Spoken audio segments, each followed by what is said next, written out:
Well, let's get rolling. I know that you're all here for a reason. You're all here to maybe learn a little bit about or pick up maybe one or two new ideas for your presentations.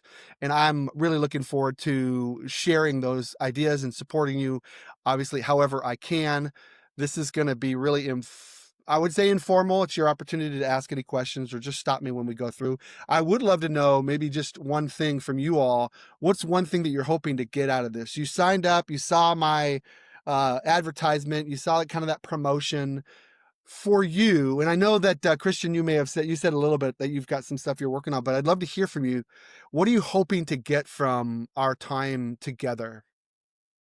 So absolutely, I remember. So first off, thank you for the opportunity to join you. And I remember all the great sessions we had back in the Tableau time when we worked Yes. together.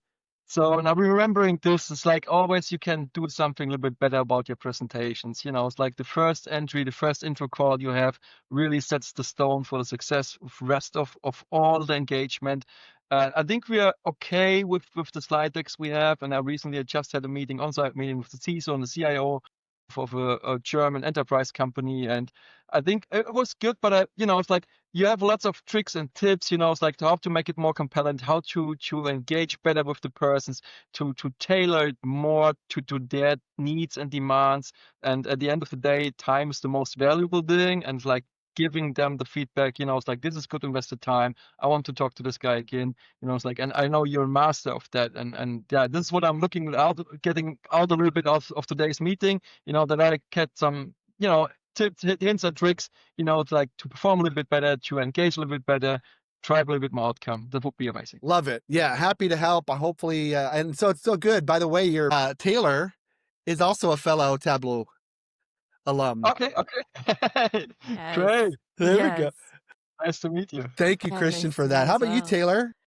I Yeah, was so no. happy that you joined, and I'm just interested. What are you looking for? How can I help? Yes. So since Tableau, I'm working for a full stack consulting company, and I'm in, my enablement role, which I absolutely love. But I've kind of been put in this newer position where I was always kind of back end like soccer mom cheering for everyone on the sidelines, and now I'm in a position where I need to kind of put myself in front of people a little bit more and facilitate trainings and conversations, and which is a great growth opportunity for me. But what I realized is when I saw this training, I was like, oh my gosh, okay, this is like clear and repeatable framework, something that I can take away and then apply to future enablement training sessions. Yes. I think one of the challenges that I face a lot is a lot of, we're selling AWS cloud solutions. So it's a very kind of conceptual, technical subject. Mm-hmm. And going from software where, it's like completely demoable product to something that's completely just an idea, that's totally new to me. So I'm kind of just trying to get back to my groundings of like, okay, what's a Shoup framework that I can, apply Yeah, great. to this presentation. So Oh, fantastic. Well, yeah. congratulations on, I mean, I love the idea that you're now moving into a more customer facing, in your customers, I'm assuming, like most enablement are employees, right? So, Yep. yep. My salespeople. Yeah, Yep. this is great. All right. Thank you for that. How about you, Corey? Well, I'm here to grab what I can and wanted to see you succeed today. I'm glad we have an audience. So glad we have Lee here to Yes. back you up. And I have reached out to you before, and I was very impressed. You saw exactly where I was and threw a tool at me, coached me through it, and I went on to lead a very successful meeting. So, I'm more and more looking forward to opportunities where I'm like, oh crap, I need David because I'm at a point where being an agency owner, being an agency partner, talking to different people, it's having to learn on the fly or pick up subtleties on the fly to be able to change the flow of the presentation, to be able to readjust what I think where the emphasis should be.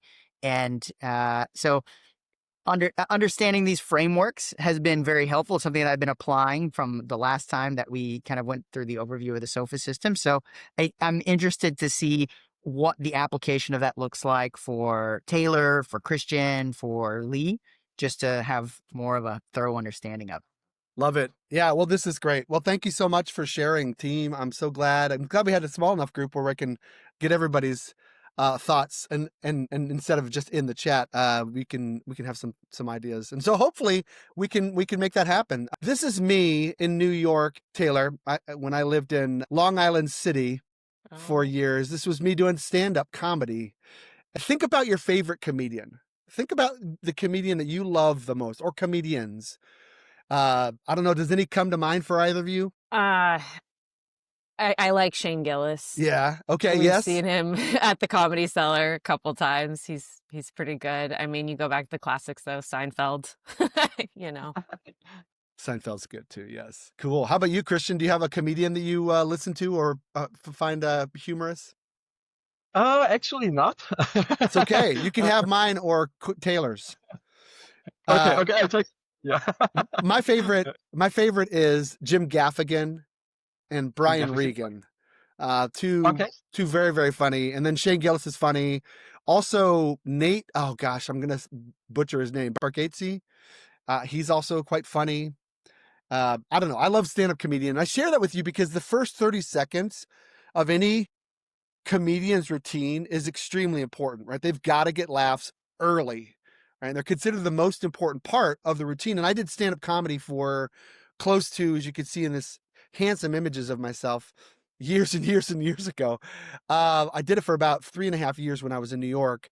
That first 30 seconds is so important. This is where your audience decides whether you're funny enough or whether you're worth paying any attention to. That's why when I was training, and from what I've learned from a lot of comedians, they spend so much time crafting and breaking down that opening portion of their routine. I share this because our presentations are no different. Whether, it's a sales call, maybe it's an executive briefing, it could be a keynote, it could be your emceeing, maybe you're running a team meeting. Your ability to grab your audience's attention early is going to be key into whether they're going to be willing to invest time in listening to you and listening to your ideas. And you're going to need to invest the appropriate time in preparation before delivering it. And so this is right here called the attention curve. And according to this diagram, I don't know if anybody's seen this before, this is going to make a ton of sense, but your audience's attention is at its highest at the beginning of your presentation. This is widely accepted. It's really funny because, however, depending on the study that you read, and really because of the ubiquity of all these short TikToks and these short trainings and videos that are available all over the place, attention spans actually can vary anywhere between, from what I've learned, 8 seconds to 10 to 15 minutes. And I thought this was fascinating. When we say it's so important, that first part of your presentation, and then, well, what's the difference? Why is there such a big gap? And what does that mean for you as a leader, a salesperson, a teacher, a trainer? It likely means that your audience's attention has more to do with their interest and motivation level rather than a specific time frame. It's important for you to know whether your introduction is 2 minutes or 10 minutes. You got to understand that they have a finite amount of attention that they're going to give you. And that's your job to garner their attention and their focus. Most people that I've worked with, and I've definitely coached thousands of people now in my time, they don't spend enough time on preparing their introduction. They don't spend enough time in focusing on how to deliver what I like to call a compelling introduction. And that's the subject of this presentation, right? That's what the subject of this whole topic is to help you with that. And so like any comedian, they break down their routine. We're going to break down your introduction. We're going to focus our attention on these 5 questions that you see right here. These are the 5 questions, and we're going to answer the following questions that you see. And so everything, and I think, Taylor, you'll like this based on your comment, but everything that I'm going to share with you, all the systems that you see from me moving on, anything that I've created, the acronyms, the frameworks, they're really a result of something that I created to help me at first. You might not believe this, but I have stage fright. When I was acting, I have a serious bout of stage fright. I get really, really nervous. I get sweaty. I get anxious, especially if I'm not prepared. And so all of the things that I created, these frameworks, were to help me overcome the anxiety and stress that was associated with stepping in front of an audience, whether it was one-on-one in a sales setting, or whether it was in front of thousands as an MC of a function, or on stage, acting too. Like the things I create are all to help me. And I found it extremely helpful for me in structuring my thoughts. And I hope that you do find this really useful and that you can learn something that could be useful for you moving forward. And I do hope by the time we're done, you feel a new level of confidence in your ability, that you have a tool that will help you be prepared. I've used this system in preparing 5 minutes before a presentation. I've used this system to help prepare for trainings that I have had months down the road. And so I hope you walk away with a structure and a framework to deliver your own compelling introductions. That's my hope. And so if I could give you any advice as we go through today, this is really informal. I want you to ask any questions. Feel free to unmute and chat with me if you've got any questions. Ask whenever. Really, just stop me. No problem. And then the second thing is to have a presentation in mind. Christian, it sounds like you've got something in mind. You've got a demonstration in mind. Corey, Lee, I know that I'm putting you on the spot because you're here more in support role, but it could be useful for you. Have something in mind. And then Taylor, also in your enablement space, maybe you've got something that you deliver on a consistent basis. Have something in mind. Either a presentation that you recently gave that you can go, gosh, it would have been helpful if I did this, or maybe you've got something coming up that you want to maybe try a little bit of what we did today on that presentation. Does that make sense, team? Absolutely. Okay. Our ability to grab our audience's attention, as I mentioned earlier, right, it can be the difference between a good and great presentation. And so it also has a great deal to do with you as a presenter sufficiently selling your audience on why they should invest their time, their energy, their focus on what you have to offer them, right? Welcome, Rob. Rob, how you doing? Good. Good. I didn't want to miss this. Sorry, I'm a little tardy, huh? No worries. We were all just sharing something really personal about ourselves. So fun. That's my favorite. I'm just kidding. I'm kidding. You'll catch up. You'll catch up. And you're not too late. But the most successful salespeople, presenters, they're able to accomplish this task and grabbing their interest in that first few minutes of their sales pitch or their presentation. And when this happens, they're essentially what I call opening the door to a buying opportunity, whether they're buying your idea or concept or whatever. So before a customer or audience or prospect buys the product, service, concept, idea that you're selling, they got to buy you first. In order for your audience to buy you, I think it's important that you first gain their trust, establish credibility, and make your message worth their time to listen to. Those are what I call the 3 sales that you need to make. And to accomplish this, it's helpful to think of each sale that I'm going to talk to you about in just a second as the force that opens the door. And that every time you make a sale of one of these 3 sales, the door opens wider and wider. And if you think of the hinges on a door, most doors have 3 hinges. If you're missing a hinge, the door might open, but it might not open fully. The wider the door is that's open, the more receptive your audience is to listening to you, and then you have their attention. If you do all 3, if you make all 3 sales, the door's wide open, and they're like, that movie Jim Carrey where they're like, oh, they're like, I want to listen to this guy. The goal of your introduction is to successfully make these sales before you start delivering the content of your presentation. Does that make sense, team, so far? Okay, let's talk about what they are. There's what I call 3 sales that you need to make before anybody decides that they want to buy. And when I say buy, this is where some people it's not just about sales, like selling a product. They're buying an idea. They're buying a concept. They're buying you, right? You need to make these 3 sales, and the sooner you make them, the better.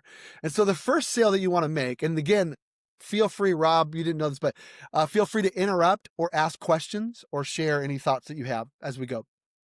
The first sale you need to make, Taylor, this might not be unsurprising. Christian, you might have heard this before if we were at one of the sessions in Tableau, but the first sale you make is, are you likable and trustworthy?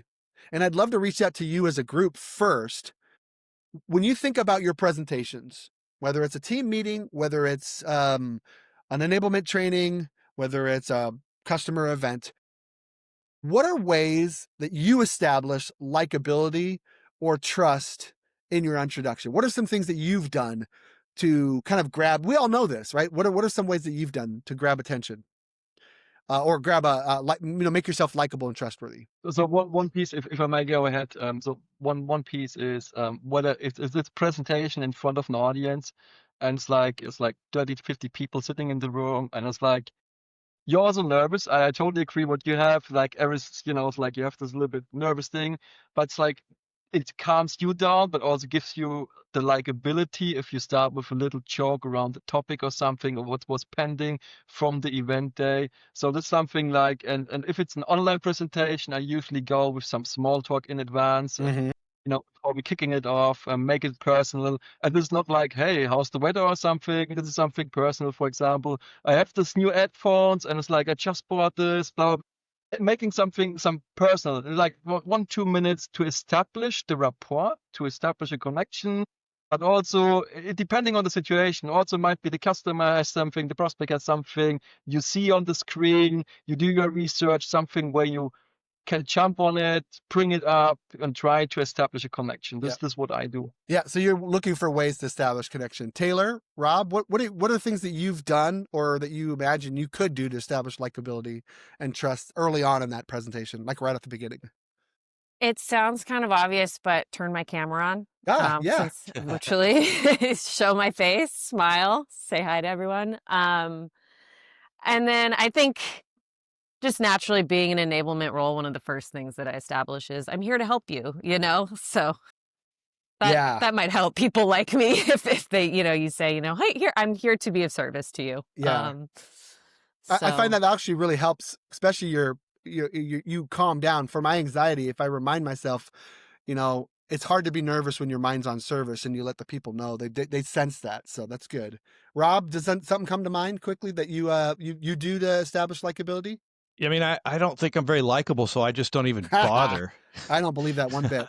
No, I think having a sense of humor, and for me, it's I agree, I really liked what Taylor said. Actually, even though it seems obvious, sometimes the most obvious things, like turning on your camera, are helpful. But something I like to do as well is I like to start by presenting, if we're doing an online presentation, or if I'm actually doing a presentation itself, whether it's verbal or there's some visual cue like a PowerPoint.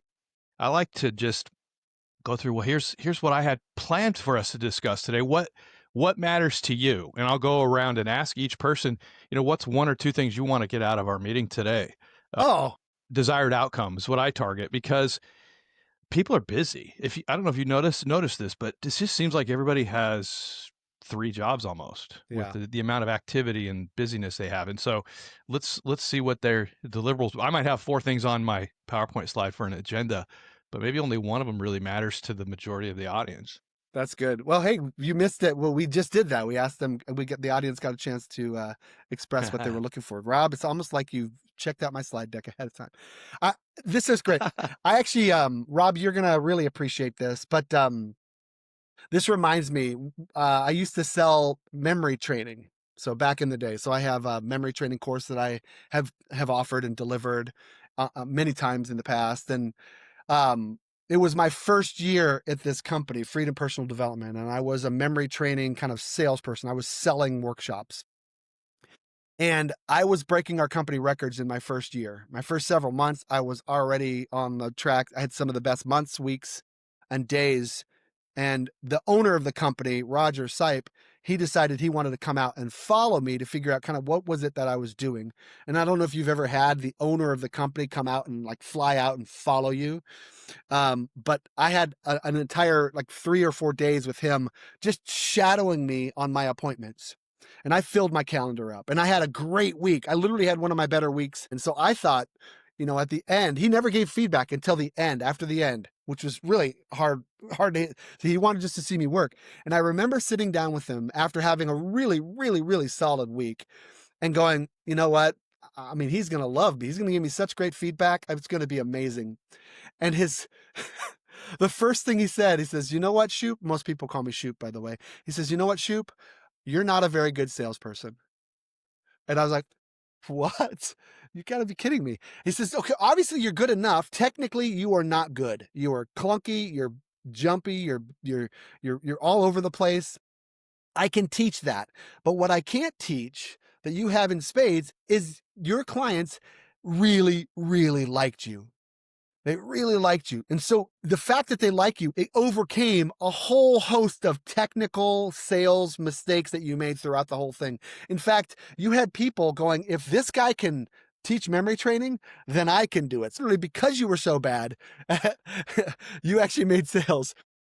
So liking and trusting is a huge thing. Think of someone that you admire, maybe someone that you admire as a presenter.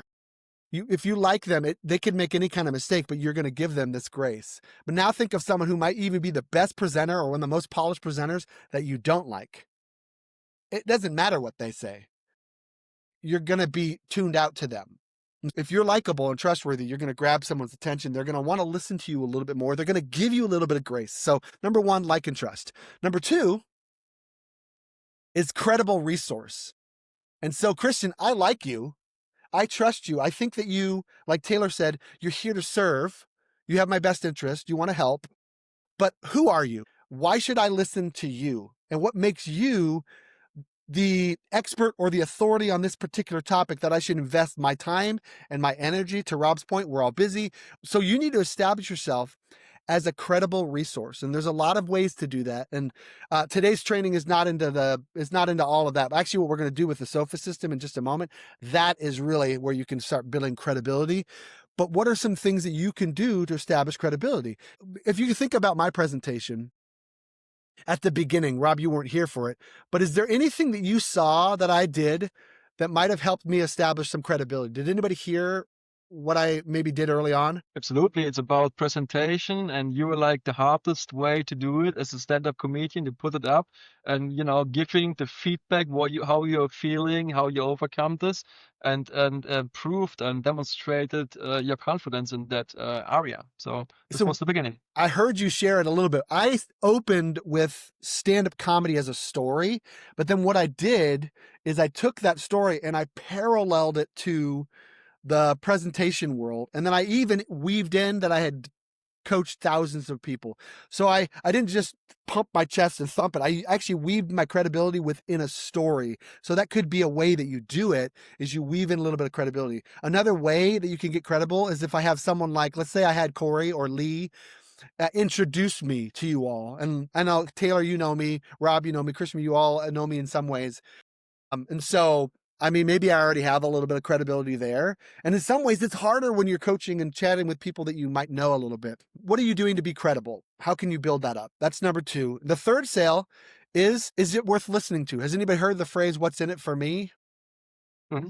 So your audience goes, Rob, I like you. I trust you. You seem like you're the right person to be talking about this subject, but what's in it for me? How is what you're going to share with me going to help me make more money or help me be more efficient, save time? How's it going to help me make a good decision so I can get promoted, or make the safe decision so I don't get fired? All of these things that people are thinking about to make it them determining whether they want to listen to you or not. These three sales, if you can make those, you're in a really, really, really great place. And so how do we do that? This is one of the questions that comes up. Okay, this is great, Shoup. I love that. But how do I do that? And this is where we're going to start talking a little bit about what I call the three elements of your introduction. In other trainings we might be able to go through all three of these, but I'm going to share with you just a little bit of, when you're thinking about your presentation, there's really three elements. There's what I call the welcome. Right? That's part one, the welcome. This is where you weave in a story. This is where you do small talk. This is where all the great stuff that you talked about, likability and trustworthiness, this is where you weave that stuff in early on. And it could be a whole host of things. I will oftentimes, if it's a live or virtual event, it doesn't matter. If it's live, I show up before everybody so that I can greet everybody as they come in, and I establish credibility and likability right there. I'm getting my small talk before the presentation starts in. And so I'm already getting someone on my side. The welcome is really important, right? I weaved a story in, which was that stand-up comedy story, right? But the side note, bonus tip for you, if you're going to share a story, it has to have a point. It has to relate to the topic at hand. You can't randomly share a story that has nothing to do with the presentation. It can be a waste of time. And so that you're losing credibility if you do that. All right. The second one is the SOFA system. This is what we're going to spend the majority of our time today talking about. These are the 5 questions that you need to ask in your presentation before you deliver it, and then need to share out loud to your audience when you're delivering your presentation. And hopefully for framework people, Taylor, if you like a repeatable framework, I think this is going to be really, really useful for you. It's pretty awesome. And it's an acronym, and I like acronyms. And then the last part is what I call coaching or audience engagement. This is where before you jump into your content, you offer advice or coaching to your audience on how they can get the most out of your experience, out of your session, out of the time together. Do you guys remember what I did early on? Did anybody catch when I did the coaching? If you recall, I said, ask questions whenever, think about a presentation that you have in. Do you guys remember those things that I talked about? Yeah. So that's coaching. Changing this experience from a passive experience to an active experience. You now have an assignment. And so enablement is really important, Taylor, especially, Rob, when you're running your team meetings. It's really important for you to tell your audience what you expect from them, what you want them to get out of it, and maybe give them an idea of what they can focus on to help them get the most out of it. And so for the purposes of this training, if you want to work with me individually, we can go more into the outside pieces, the welcome and the coaching. But for today, let's just focus on the SOFA system. We're going to focus our energy on time on that. Any questions before we dive into the pieces of the SOFA system? Are we doing good so far? Yes. Thumbs up, good, nods, nice. Okay, so the SOFA system is an acronym. And you remember those 5 questions we showed earlier? It's an acronym. I call it the SOFA system. I don't call it the SSOFA system because that sounds like a sneeze, like SSOFA. So it's just SOFA. There's a SOFA system for the intro, and I also have a SOFA system for the close. But let's focus on the intro today. I'm going to walk you through. There's really 5 questions you want to ask. What is the problem you're trying to solve? What is the subject of your presentation? What is the overview or agenda? What do you want your audience to feel? And then what actions do you want them to take? I wouldn't stress, if you want, I can also make sure I'll send you some resources, but I'll also send you individually if you want the PowerPoint, kind of the PDF version of this. I'm happy to send it to you. So only take the notes that are relevant to you. All right, so let's jump into the first question. And as we do, I want you to be thinking about your presentation because I'm going to give you a moment where you can do a little bit of work on your own. But as we go, I want you to think about, as I walk through each one of these questions, think about your individual question. In fact, I'm going to call you all, I'm going to put you at the table. Lee, you're exempt because I know that you're in the support role, but think about it. Do you have a presentation in mind? Either a presentation you recently gave or a presentation that you have coming up. Does everybody give me a thumbs up if you have something in mind? Okay, awesome. The reason I want you to do that is because this becomes much more impactful. It's no longer you're just going, oh, that sounds great. I should try that sometime. You're actually, while we're doing it today, you're going to be trying it and you're going to be piecing your presentation together, your introduction. Okay, so the first question is, and I think it's the most important question you have to ask yourself is, it's the reason for creating your content. What is the problem that you're trying to solve? And why are you presenting in the first place? Before offering any sort of solution, you're going to first address the problem. And yes, there is always a problem. Otherwise, there's no reason for the content that you're going to be sharing. So you need to determine what the problem is that your audience has for which the information that you're going to share is the solution. And so it's widely understood that the vast majority of people are more likely to take action on something if they perceive a problem, or loss. If they feel that there's some loss or potential problem, they're going to be more inclined to take action than if it's status quo. If things are just okay. Additionally, we love to solve problems as humans, right? We're problem solvers. So by nature, and so presenting a specific challenge to your audience is going to grab their attention. They're going to go, ooh, I want to solve this problem. It's going to help them want to participate a little bit more. And so if you find yourself stuck, and this is for you as you do a little bit of work on your own, if you find yourself stuck trying to narrow down what the problem is, another way to look at it is figure out what is the goal of your presentation. Oftentimes, like, here's the goal. Here's what I want to happen. And the reason why it's a great way to find the problem, because this is what you want them, right? If there wasn't a problem, they'd already be there. So the problem is they're not quite where you want them to be. There's a gap between where you want them to be and where they currently are in their understanding of material, or maybe a concept, or They don't understand the problem that they really have, that they need, the urgency they need to take action on. For example, if your goal is to help people learn a repeatable framework for delivering compelling introductions, the problem could be that most people don't invest enough time preparing their introductions and they don't have a repeatable system. Therefore, they wing it and they risk delivering a poor presentation or unfocused presentation. Does that make sense? Okay. Does anybody have a question about the problem to solve? What you're doing with by identifying the problem is identifying what the content should be, but you're also looking for levers of motivation, correct? Correct. Yeah, you want to be able to, well, you're triggering their interest, and so then they're motivated, right? And that's a lever. Yes. Christian, you might have been about to say something. Well, I was just thinking about like because the interesting thing is when I look from my sales point of view right now on this, and it's often what I have in mind is kind of how to deliver a better presentation when you have a mixed audience. So you have technical guys, but you also have the management involved. So you have to address different needs and demands. To it's like that you don't lose them, whether you lose the Yes. technical guys, whether you lose to the management guys, and Yeah. you have to address both of them. So what comes to mind for me is it's good that you know that, right? You have a different set of people, and I don't know, like Taylor, this might be relevant to you too. Maybe, I don't know if you do whole team enablement or a specific segment, but if you've got a large group, when I was onboarding, I had literally people from all different walks coming in, all different roles coming in, and they all have slightly different problems. And so understanding that they have different problems, you can position it in two ways. Some of you might be here, this is the challenge that you have. Others, you might be here, the challenge you have. Today, we're going to hopefully address both of those. You may be in your intro, you can address that, you understand that there's two different problems. And that'll be something you can, we can, as we move forward, maybe that answer will come to you a little bit more, Christian. Yep. Okay. All right, next. Once you figured out what the problem is that you're trying to solve, and by the way, what you're doing right now is version 1. I don't expect it to be the perfect version, but you're creating version 1 and then you try it out. And I always say, allow your mouth to say a bunch of words and then you edit it, right? And so we're in version 1 work right now. The subject, simply put, is what do you want to talk about? What's going to be the title of your session?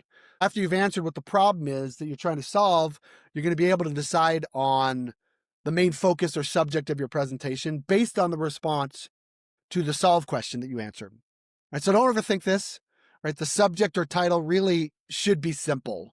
For example, if the problem you're trying to solve is that most sales professionals don't have a system for their presentations, introductions, they don't have a way to do it. As a result, they're delivering boring or uncompelling introductions.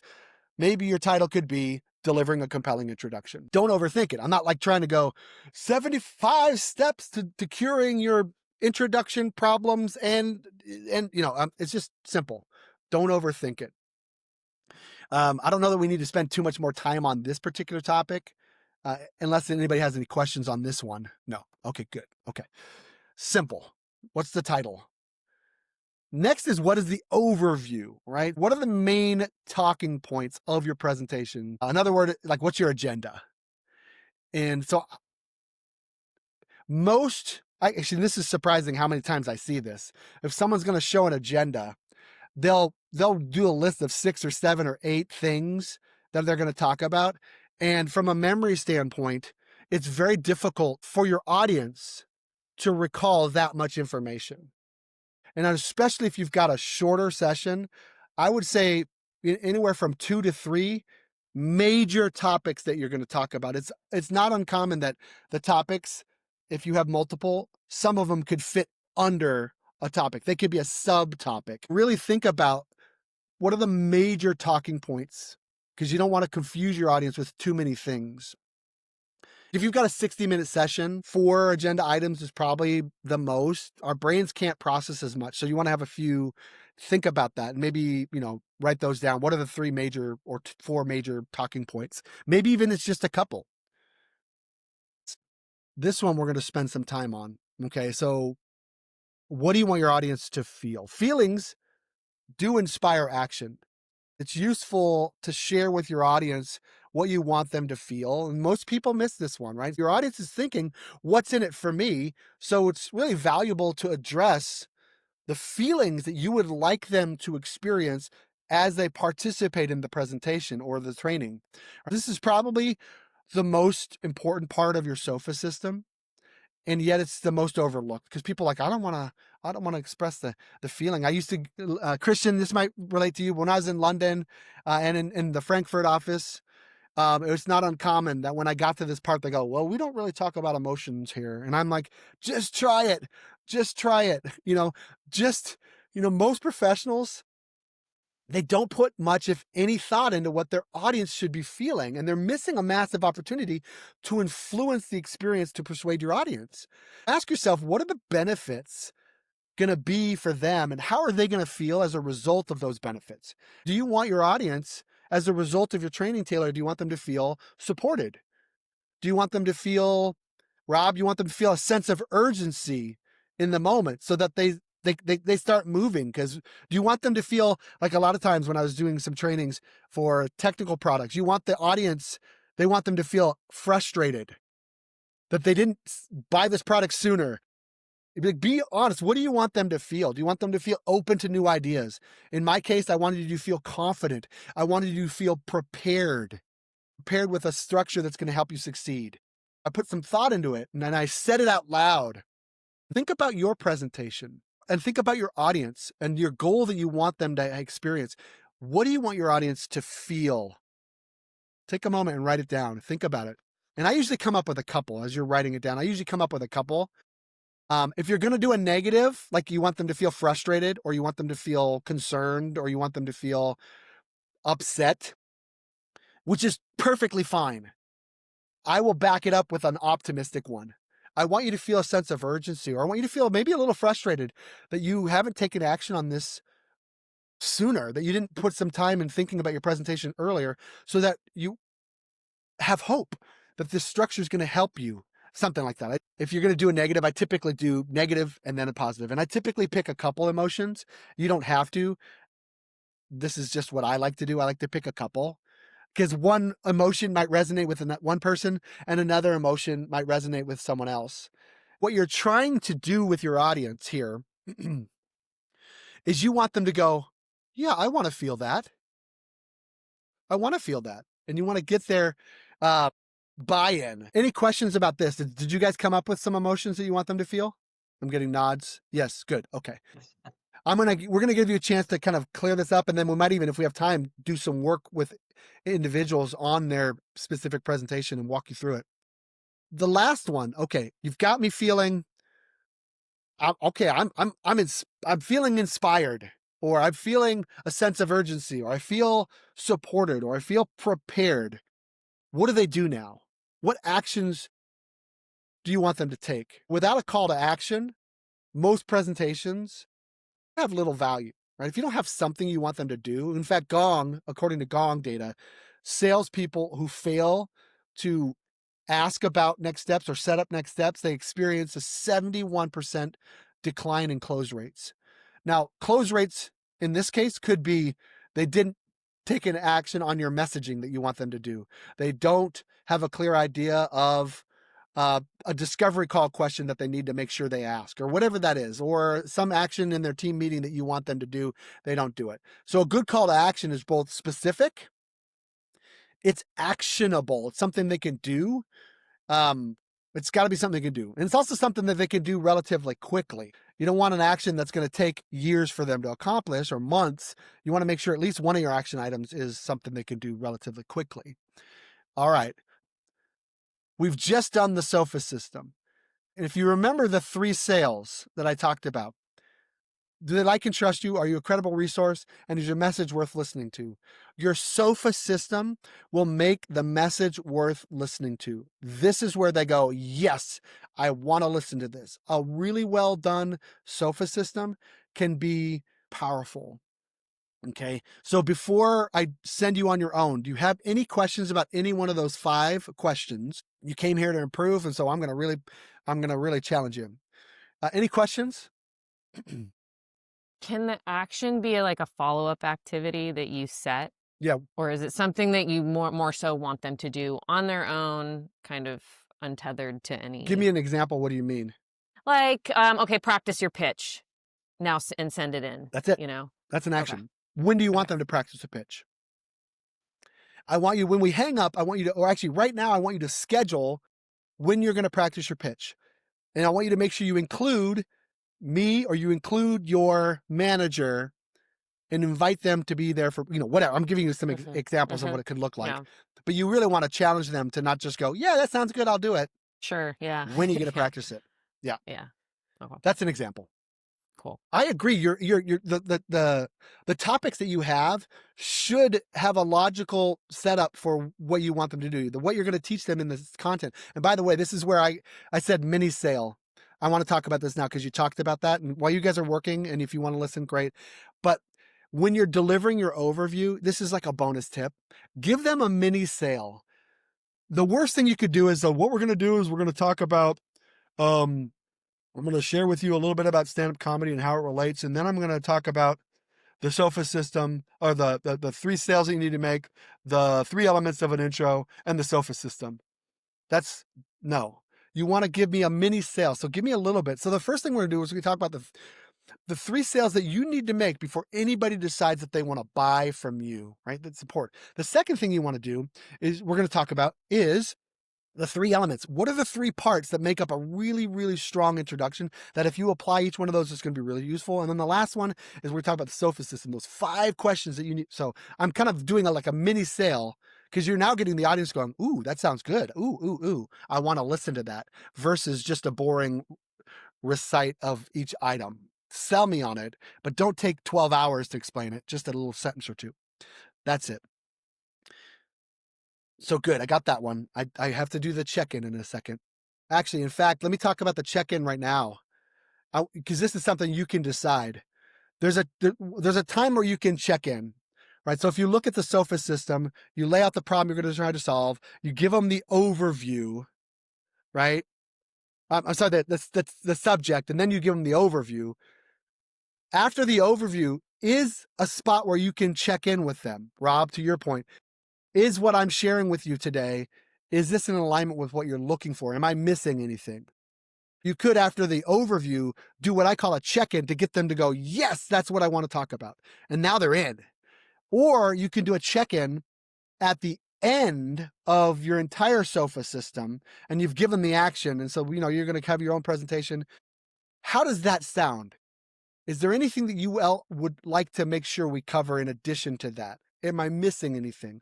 And so what you're now getting them is they're buying in, right? I used to call this presentation creating a buying atmosphere, because you're now creating an opportunity for them to buy your idea or buy what you're saying.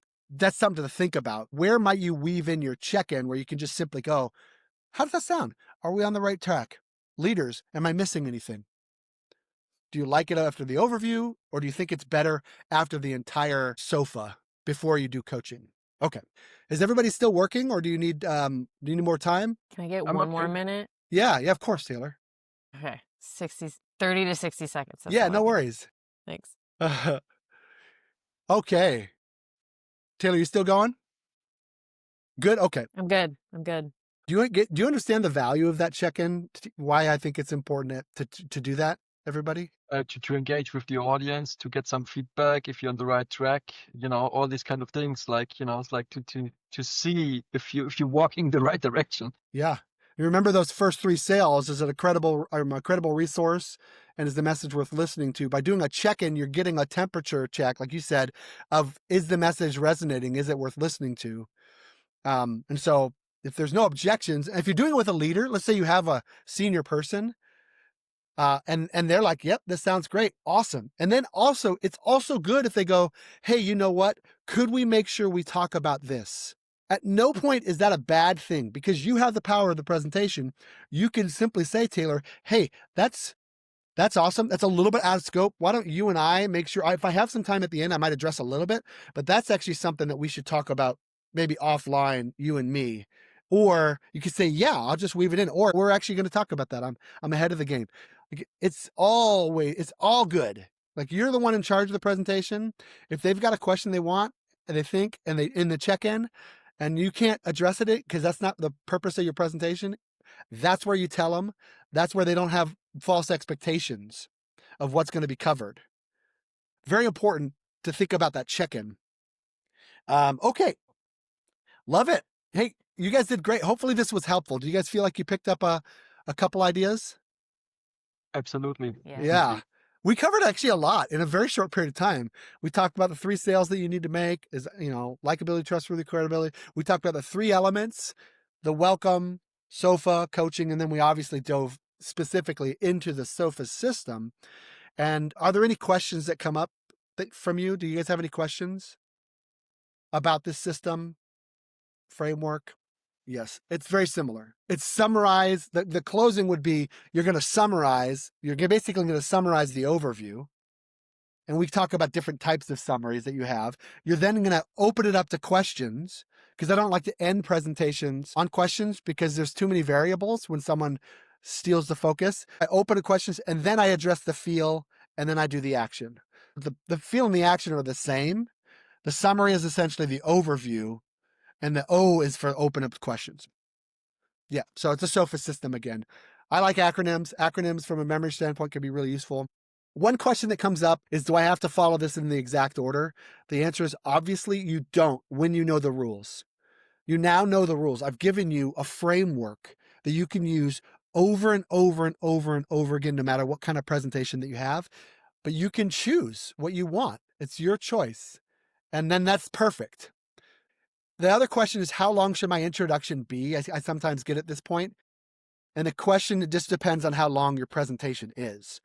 If you've got a 30-minute presentation, Rob, like you said, your intro should not be 5 minutes. It should just be a couple minutes. If you've got a day-long training, I used to do about a 20-minute intro with icebreakers and everything. And that whole SOFA system with coaching and the 3 parts, that was weaved into a 15, 20-minute intro that did icebreakers, groups exercise to get them ready in a learning mindset. It just depends on the length of your presentation. All this stuff, we just spent almost 90 minutes talking about 2 minutes. You're like, shoot, geez Louise. But it's so important. It's so important. And I'd love to hear from you all. What's one thing that you picked up today? Like, what's one thing that you learned or maybe you relearned that you're planning on specifically applying to your next presentation? I can go first, even if we don't have the interaction right now, but I remembered lots of stuff you were teaching it back in Tableau. It's also the things like putting the feeling into it. It's like what's the audience should be feeling. I definitely missed this a lot, and also having the same structure at the end. I remember at Tableau, everyone was trained very well on this. But then you move along with, with the organizations, everything, and I think I definitely missed that one. So this definitely helps me getting the structuring back from the intro, but also for the closing. Love it. And yeah. Thank you so much for this. You bet. Thank you. Taylor, Rob? Yeah, I'll echo what Christian said as well. Bringing the feeling into it, as well as a story, weaving in the story. Love making it, relatable and closing that loop. Do you have a story that comes to mind that you would set up for this presentation coming up? I was just like thinking about that, like what would I? And you don't have to. This is where I don't worry about the story until I figured out what the problem is that I'm trying to solve and what I want them to learn. Eventually a story, that stand-up comedy story did not come first. I literally figured out what I want to talk about. What's my goal? I even worked on the slide deck and I was like, oh, this reminds me of stand-up comedy. Boom. And then I threw it. And I've used that story several times now because I think it's a great setup. It's also an introduction to me. It makes me a little more likable. Like, oh, he did stand-up? Oh, look at that guy. I'm establishing some credibility and then like personal likability. Sometimes a personal story could be useful. When we talk about storytelling, I have trainings on storytelling. I talk about 5 archetypes of a different story. But so don't stress if you don't have it yet. I promise you, if you just tell yourself, what could be my story that relates to the problem? Is there anything I did personally, or is there a story from a customer or a rep early on that we've solved the problem that I could share that's going to be, it's got to tie to the problem to solve. Otherwise, don't tell it. But don't stress about not having it, Taylor. Yet. Yeah, it will come. And if it doesn't come, that's totally fine. You could just jump into the problem to solve. Don't worry about it. Well, if you want your audience to feel a sense of urgency or security or relatability, you better deliver content and material in the bulk of your presentation that allows that to happen. So at the end, when you check in back on the feel, you can say, did we accomplish that mission? Are you now, do you feel better? Do you feel more confident? Do you feel more prepared? What I'm doing right now is I'm actually doing the close that I teach. I'm doing the SOFA system. I just did the SOFA system. We're addressing the feel right now. You're asking these questions. You're emotionally buying yourself into your own learning. That's the hope.